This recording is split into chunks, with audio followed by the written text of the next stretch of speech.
अस्सलाम वालेकुम, मेरा नाम डॉक्टर फ़ारूक असलम है। मैं प्लास्टिक सर्जन हूँ।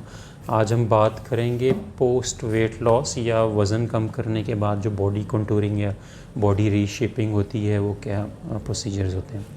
तो उसमें ये कि जब भी मैसिव वेट लॉस हो, जैसे कि मैसिव वेट लॉस एक तो डाइट और एक्सरसाइज के साथ हो सकता है। दूसरा वेट लॉस सर्जरीज़ हैं, जैसे कि स्लीव गैस्ट्रेक्टमी है, स्टमक कट होना है।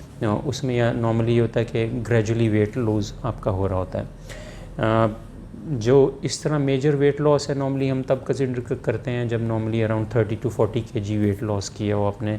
लोग डाइट और एक्सरसाइज के साथ भी इतना वेट लॉस करके हमारे पास आते हैं। इशू ये होता है कि जब आपने वेट गेन किया होता है तो फैट आती है, उसके साथ स्किन स्ट्रेच हो जाती है। स्किन की एक स्ट्रेच की कैपेसिटी है, जब उस कैपेसिटी से ज़्यादा स्ट्रेच होती है तो स्ट्रेच मार्क्स आ जाते हैं। तो जो मैसिव वेट गेन है, जब ज़्यादा वज़न है या जो मोटापा है, उसमें क्या होता है कि स्ट्रेच मार्क्स बन जाते हैं। फिर जब आप वेट लॉस करते हैं तो ये होता है कि ये जो स्ट्रेच स्किन है ये पूरी तरह वापस नहीं जाती, फ़ैट ख़त्म हो जाती है, मगर ये स्किन ऐसा ऐसा लटक जाती है। तो जब ये स्किन लटक जाती है और फिर हमारे पास लोग आते हैं for body contouring, post weight loss body contouring surgery के लिए।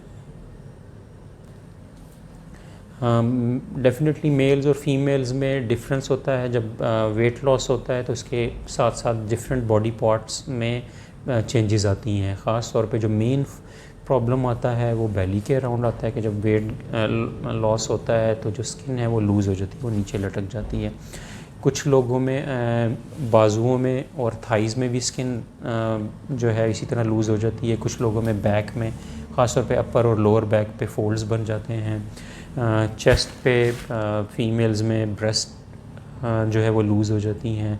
मेल्स में ये होता है कि क्योंकि वेट गेन के साथ चेस्ट फैट इकट्ठी हुई होती है, तो जब वो फैट ख़त्म होती है तो वो चेस्ट की स्किन लूज़ हो जाती है, एक्स्ट्रा लटक जाती है।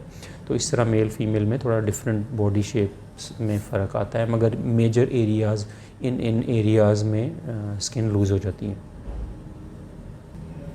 वेट लॉस जो और बॉडी कंटूरिंग प्रोसीजर तब हैं जब आप एक स्टेबल वेट पे आ जाएं। जब आपका वेट स्टैटिक है, एक जगह फिक्स हो गया है, फिर आप आइडियल हैं कि अब हम बॉडी कंटूरिंग सर्जरीज कर सकते हैं।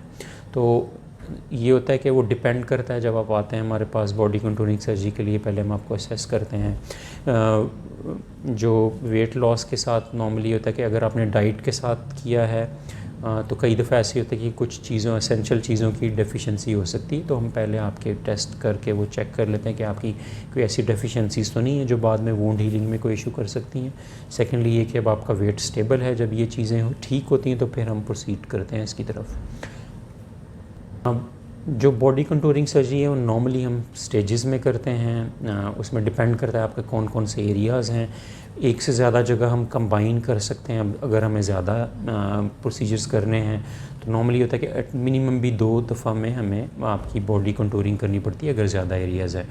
और कॉमन एरियाज़ जैसे मैंने आपको पहले बताया, बाजू हैं, थाइज़ हैं, अपर और लोअर बैक फोल्ड्स हैं, सामने बेली है और चेस्ट है। नॉर्मली होता है कि अगर हमें करना हो तो हम फ्रंट के प्रोसीजर्स पहले कर लेते हैं, या अगर बेली है तो सर्कमफ्रेंशियल बेली एक दफ़ा में हो जाती है, 7 आर्म्स हो सकती हैं, या बेली और ब्रेस्ट हम कंबाइन कर सकते हैं। तो ये पर्सन टू पर्सन वेरी करता है, डिपेंड करता है कि किस जगह पे कितनी रिक्वायरमेंट है। मेल्स में जैसे मैंने आपको बताया था कि चेस्ट पे और एब्डोमेन पे मेनली प्रॉब्लम्स होते हैं। तो जैसे पेशेंट्स में ये होता है कि फिर अगर एब्डोमेन का है तो उसमें हम टमी टक करते हैं। टमी टक में नॉर्मली हमें मसल्स टाइट नहीं करने पड़ते और सिर्फ जो स्किन एक्सेस है वो हम रिमूव कर लेते हैं। साथ में थोड़ा सा एरियाज़ में जहाँ पे फैट एक्सेस है तो वहाँ पे लाइपोसक्शन साथ हो जाता है। चेस्ट में ये होता है कि डिपेंड करता है, कई दफ़ा स्किन एक्सेस बहुत ज़्यादा होती है तो हमें स्किन एक्सरसाइज करनी पड़ती है, यानी कि अपर बॉडी फोल्ड को क्लियर करना पड़ता है।